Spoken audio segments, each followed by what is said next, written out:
오늘 예배 오신 여러분들에게 이 말씀이 깨달아져서 시원한 말씀, 기쁨의 말씀, 고통을 잃어버리고 새롭게 주신 은혜의 말씀이 심령에 가득 차기를 바랍니다.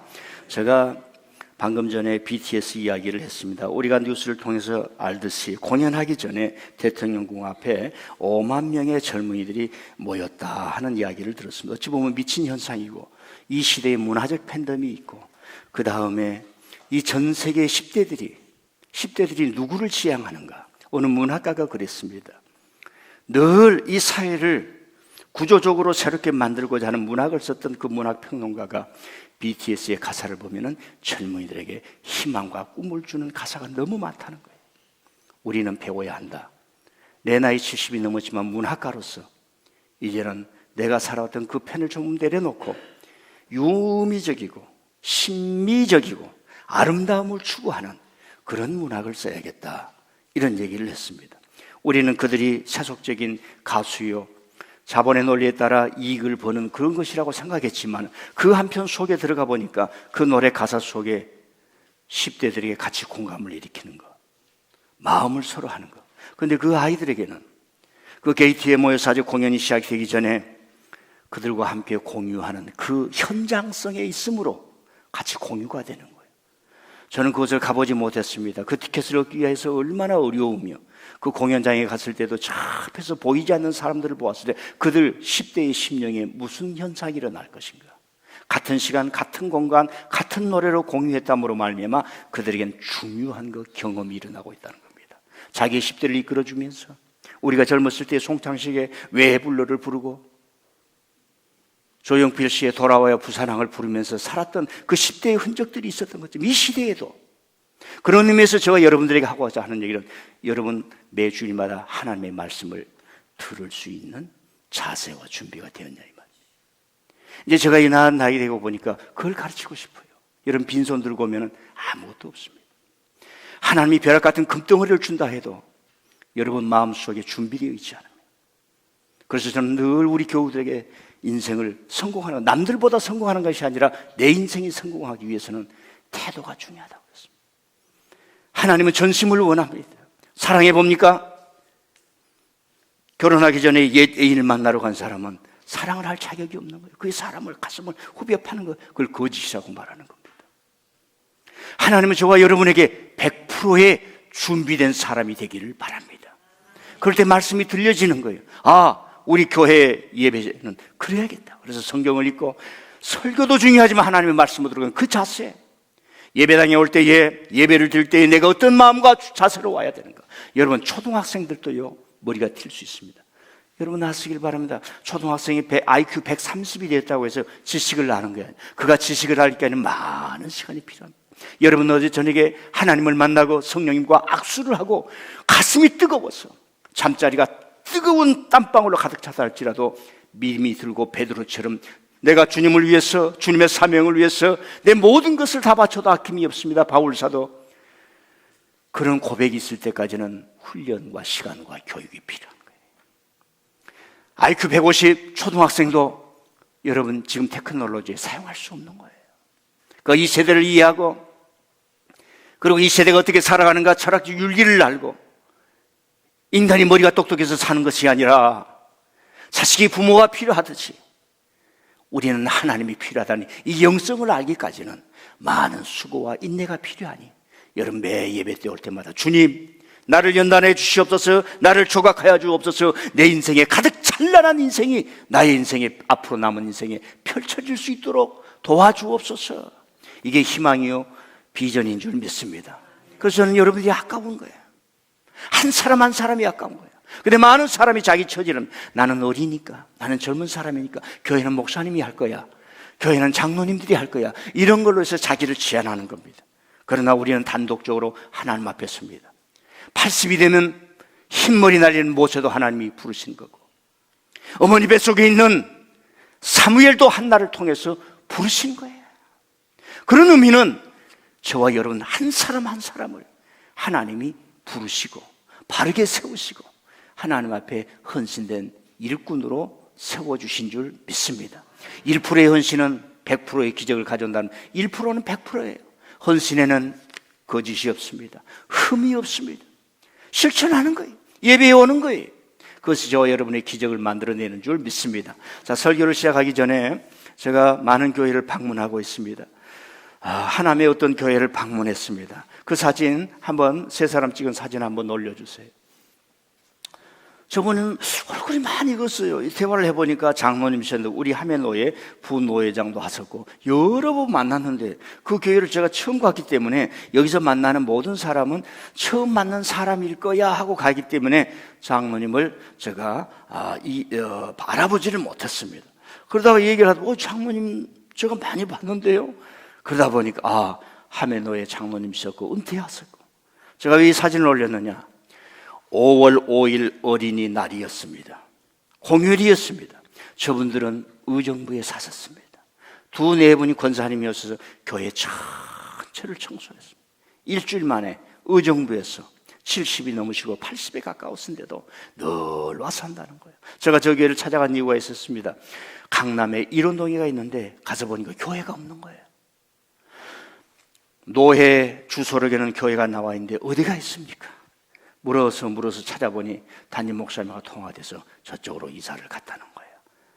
갔는데 저분을 보는 거예요. 여러분, 하나님은 무엇을 하든지 당신의 종들을 세우시고 당신의 종들을 통해서 교회를 이끌어 가시는 줄 믿습니다. 토요일 날 보세요. 자기 몸을 움직여서 청소를 합니다. 깨끗하게 합니다. 냄새나는 화장실을 깨끗하게 합니다. 여러분, 요즘요, 집에를 가든 어디를 가든 화장실이 더러우면 사람이 거기 안 갑니다. 여러분의 손길이 얼마나 중요한지 모릅니다. 우리는요, 내가 한 일한 대가에 대해서 대가를 달라고 얘기하지 않습니다. 제가 좀 이제 이렇게 자유스러운 얘기를, 제가 교회를 돌아다 보니까 저처럼 10시까지 불 켜지고 있는 교회를 본 적이 없어요. 내가 지금 비정상인가? 나는 교회가 가까우니까 집에 교회 오래 있는 게 좋아요.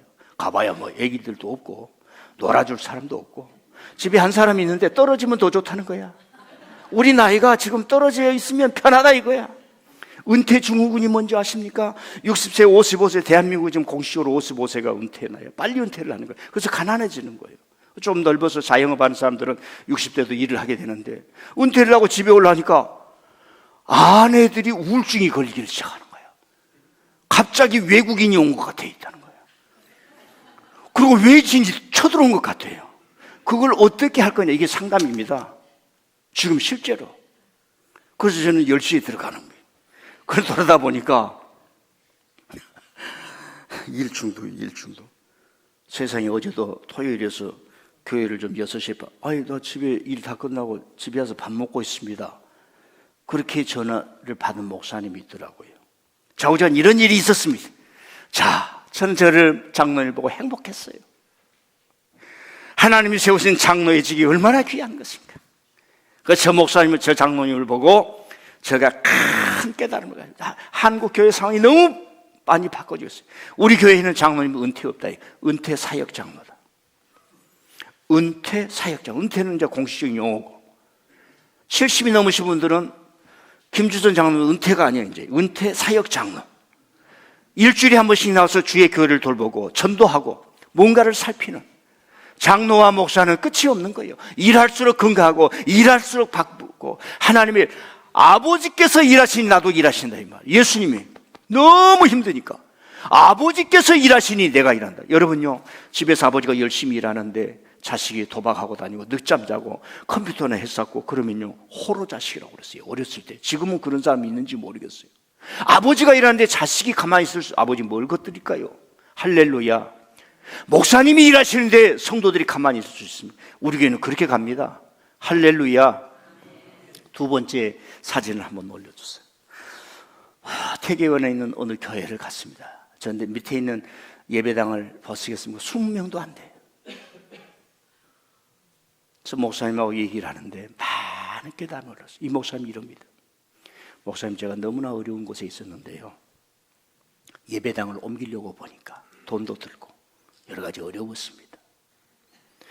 그때 자기 이빨 6개가 빠졌대. 젊지요. 당뇨가 오면서 그 고난의 순간에 이빨 6개가 빠졌다는 거예요. 그런데 누가 그 이야기를 자기 요즘 페이스북에 내가 누구를 만났는데 이런 목회를 하고 있는 친구가 있다고. 그런데 그 글을 읽었던 축구하는 목사님이, 그 축구도 하신 분들이 목사님들이 있습니다. 운동을 해야 되니까 같이. 자기 교회를 찾아왔더라는 거야. 그래서 저 교회로 이사 갔는데 저에 지금 나무로 다 해놨잖아요. 저 비용을 대줬다는 거예요. 그리고 두 번째로는 전혀 모르는 목사님이 자기 이빨이 6개가 빠졌는데, 6개라고 그랬어요? 8개라고 그랬어요? 6개, 앞과 뒤가 맞아야 되니까 6개의 값에 임플란트를 하는데 80%를 전혀 모르는 목사님이. 제가 저걸 보면서 하나님의 역사는 차별이 없고, 어디에서든지 하나님을 붙들고 살려고 발버둥 치는 사람에게는 그 영혼에게 맞는 은혜를 주셨어.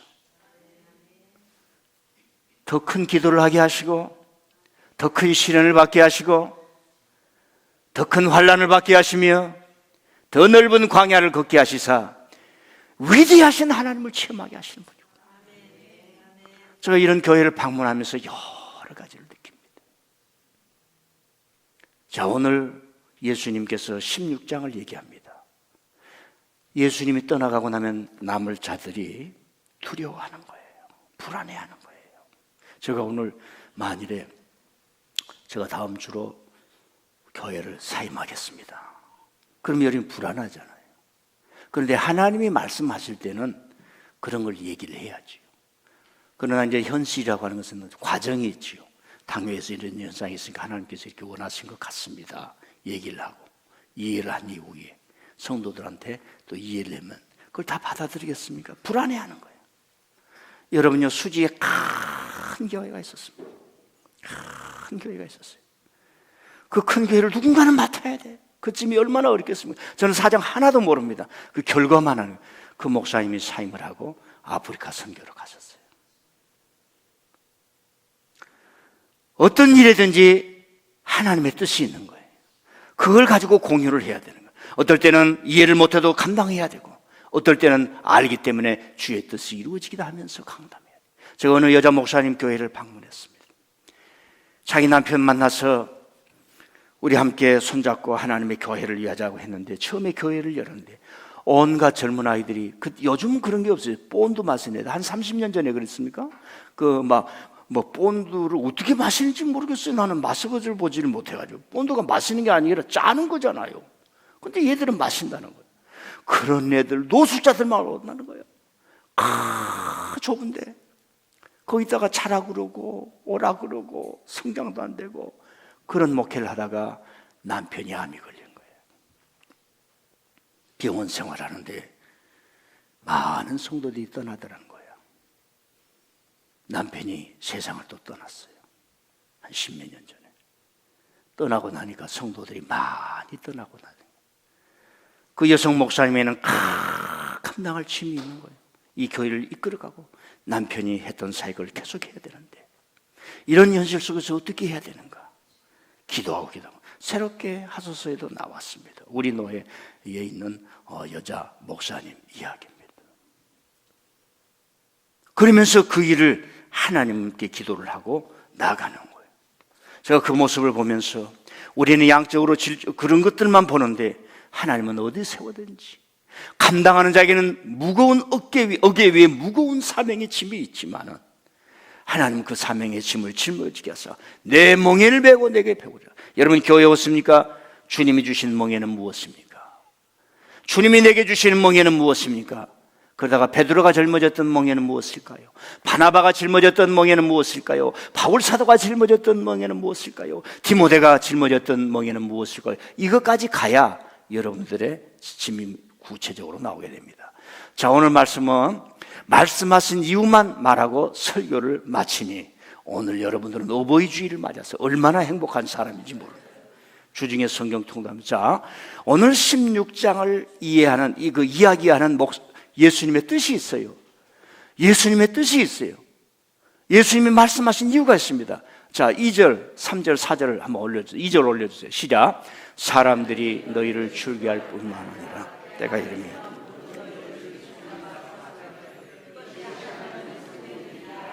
자, 그대로 올려주세요. 이때 당시는 이렇게 도시처럼 서로 모르는 사람끼리 살지 않았어요. 자기 동네가 있어서 저기서부터 다 아는 사람이에요. 근데 사람은 생각의 주체적이고 판단의 주체성이에요.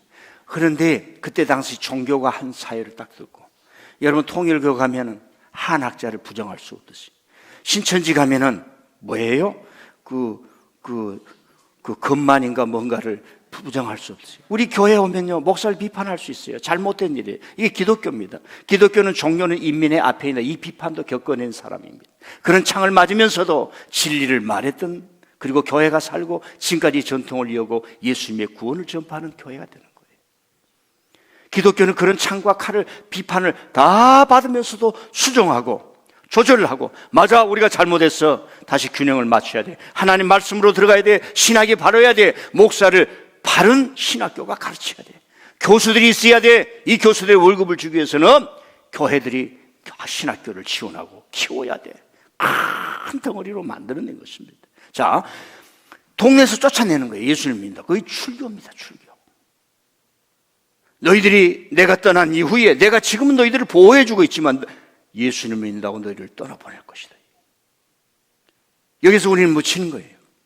지금은 예수님 믿는다고요, 좋은 신앙을, 종교를 갖는다고 법으로도 보호받는 시대, 종교의 자유, 저런 걸 겪어오면서 종교가 다르다고 사람에게 핍박을 하고 박해를 하면 안 되겠구나. 그러나 종교가 사회적인 유익을 하지 않아요. 불법 근무를 하고. 이야, 이번 주에 나는 막 박수를 쳤어. 대구 사람들 오셨죠? 903 밑에 803. 거기가 온갖 잡다한 우상 섬기는 곳인데 이번에 싹 쓸어버렸대. 누구 때문에? 대통령 때문에. 그분은 아는 거예요. 생각이 있는 거예요. 사술들, 그게 바로 빌립보로 가이사라 지역이었어요. 예수님이 빌립보로 가이사라 지역에 갔는데 온갖 굴이 다 있어요. 거기는 이제 석회질이라 굴이 생기는 거예요, 자연적으로. 거기에 또 로마의 황제 상인이, 뭔 상이, 그때 우리 살지 않았어요? 그 써놓고 사람들이 막 신이여 뭐여 막 비는 거야. 제자들을 봐서, 저 사람들은 저런 신을 비는데 너는 나를 누구라냐, 이제 묻습니다. 여러분 민들레 교회를 어떻게 생각하십니까? 여러분 몸뚱이라고 생각하십니까? 예수님의 머리라고 생각하십니까? 이제 저도 이제 공부를 못 해가지고 욕망이 있어서 어떻게 하면 공부를 열심히 해볼까 하는 길을 걸어왔어요. 그동안 내가 많이 실수를 했고 많은 걸 전달하는데 단순하게 전달해야겠다. 요즘은 좀 나이가 들어서 그런지 그렇습니다. 자, 민들레 교회를 어떻게 생각합니까? 민들레, 여러분 주님의 교회라고 생각하십니까? 주님의 교회라면 여러분의 몸뚱어리가 주님의 교회가 되고, 이 교회가 여러분의 몸뚱어리가 돼야 돼요. 그 일치가 돼요. 여러분 목사가요, 목회하는 성도들과 그 교회와 몸뚱어리가 하나가 안 되면 성도들이 다 합니다. 다 알아요.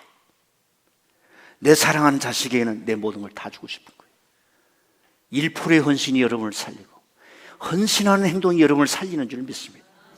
여러분 이번에 국가에서 유료 활증금 줍니까? 아직 아니, 언제 나옵니까? 날짜 좀 알려주세요. 날짜 좀. 그것 가지고 헌신해요. 그것 가지고 왔다. 뭐만 생기면 하나님께 할렐루야. 네. 자, 너희들이 나를 믿었다고, 내가 지금 십자가에 죽은 이후에 너희들이 남을 때 쫓겨날 텐데 너희들에게 실족하지 않게. 그 다음 절 3절 봐주세요. 3절 시작. 그들이 이런 일을 할 것은 아버지와 나를 알지 못합니다. 3절이 그렇게 됩니까? 자, 1절을 다시 올려. 1절 좀 올려주세요. 1절 좀. 1절 안 나왔습니까? 1절을 내가 안 줬나? 한번 해서 올려주세요. 자, 그들이 이런 일을 할 것. 그들은 예수님을 죽인 사람이에요. 그 제자들을 죽이는 사람이에요. 출교를 하는 사람이에요. 출교를 내쫓아버려요. 그때 당시는 이 정착 사회이기 때문에 떠나면 거의 죽는 것입니다. 여성들은 갈 곳이 없고요. 남성들도 유리방랑하는 자가 되는 것입니다. 그때 당시는 타 동네에 가면 돌 맞아 죽는 거예요. 그런 폐쇄된 사회였습니다. 내가 이것을 이름은 너희로 실족하지 않게, 예수님을 믿는다고 실족하지 않게. 여러분요, 예수님 믿고 진리를 추구한다고 실족한 사람들이 얼마나 많아요. 사회 의로운 운동을 하다가 너무 너무 고난이 많이 오니까 실족하는 사람이 얼마나 많은지. 목회자들도 목회에 어떤 것들이 일어나지 않으니까 실족한 사람이 수없이 많아요. 그럼에도 실족하지 않아야 할 줄 믿습니다. 예, 우리 교회도 가만 보면 이제 남자인지 여자인지 잘 말해요. 아이고 저런데도 그저 같이 다니고 병간에 해주고 도와주고 그런 가정이 다 여러분들 가정인 줄 믿습니다. 예. 우리 집도 그래요. 좀 제발 좀 가라. 나가라. 나 혼자 살고 싶다. 그래 안 간다는 거야. 자, 실족하지 않는다 이 말입니다. 이 말씀을 듣고 그때 주님이 다 말씀하셨지. 이런 일들이 일어난다고 다 말씀하시. 영적인 내비게이션이 딱 생기는 거예요. 여러분 내비게이션을 쫙 켜면 저 어디 설악산을 가다가 거기 자갈길이 나오는데 이건 나오는 거야. 그냥 가면 돼. 가면 그 목적지에 도착할 거야. 알고 가는 사람은 다 알게 된 겁니다. 그래서 전투를 하는 대장들, 목회자들, 아버지 인생에 대한 것들을 다 알기 때문에 두려움이 떠나는 거예요. 우리 예수님 믿다가 여러 가지 일로 인해서 실족하지 않아야 될 줄 믿습니다. 실족하지 않은 것은 뭐예요? 편견을 갖는 거예요. 상대방을 몰라요. 그래서 셀 모임이 중요합니다. 아침에 일찍 나와서 거기 앉아서 서로 대화를 나누면서 이분은 이런 분이구나, 이런 신앙을 가지고 왔구나. 이야, 세상에 읽어보니까 저분이 저랬구나. 예? 세상에. 우리 좀 미안해요. 어떤 춘자 권사님은 조영기 목사님 만나서 5천만 원을 감상을 했다는데 그때 저를 만났어야 되는데. 그런데 그걸 통해서 뭔가 인생이 이루어지고 신앙이 이루어지고 뭔가 계기가 이루어지고 하나님의 한 것을 통해서 뭔가 광야의 셈이 이루어지고 할렐루야. 예. 그런 일들 실족해서는 안 된다는 얘기예요. 어마어마한 일이 이루어진다는 거예요. 제가 참 교회를 돌아다니면서 우리 교회를 보게 됐어요. 예, 제가 거의 300개 이상 교회를 가봤다면 믿겠습니까? 지금 거의 다음 주, 이번 주 토요일까지 하면 350개 교회를 거의 가지 않았을까? 이야, 민들레 교회 성도들 겁도 없었구나. 겁도 없었구나. 다른 사람은 꿈도 못 꿨어. 이거 우리가 한 겁니까? 이 일을 시작했던 그 밑바닥에 뭐가 있었어요? 애굽의 통곡에 눈물이 있었는 줄 믿습니다. 부모가 자식을 살리기 위해서 눈물을 흘리면요, 그 가정은 삽니다. 진리를 품고 주님, 이 마지막 사명 전 세계에 선교하고 우리가 복음의 구원의 빛을 졌는데 이를 위해서 나를 살려주십시오. 눈물을 흘리고 애통하는 자는 자기 인생도 살고 남도 살릴 줄 믿습니다. 주님이 지금 떠나간 얘기라고 해요. 제자들이 두려워해. 그래서 내가 너희에게 이르면 실족하지 않게 한다. 실족하지 않게 한다. 우리는 조그만 나의 감정 때문에 실족하게 되는 거예요. 근데 제자들이 우리에게 보여줬던 건 뭐예요? 영이 다른 사단이 들어간 가룟 유다 외에는 11제자와 그 후에 한 사람을 보강했는데 마띠아를 통해서 든든해졌기에 초대교회가 이루어져서 그 구원의 복음이 흔들리지 않냐고 오늘 저와 여러분에게까지 온 줄 믿습니다. 이 예수님의 말씀을 읽을 때에 결론이 있어요. 자, 결론 한번 성경을 읽어보겠습니다. 16장 33절을 올려주세요. 우리 방송실에서 33절 시작. 이것을 너희에게 이르는 것은 너희로 내 안에서 평안을 누리게 하려 함이라. 세상에서 너희가 환난을 당하나 담대하라. 내가 세상을 이기었노라. 세상에서 너희가 환난을 당하나 담대하라. 다윗과 요나단의 찬양인데 제가 20대 때 배웠던 찬양인데 참 그분들이 얼마나 찬양하면서 눈물을 흘리면서 온 심령이 뜨거워졌는지 그 사람이 모든 걸 놓고 가수의 길을 중단하고 목사가 된 사람들이에요. 제가 여러분에게 왜 찬양을 하라냐? 여러분 감정의 모든 세포들이 움직여야 내가 체험이 되는 거예요. 내가 뜨거워지는 거예요.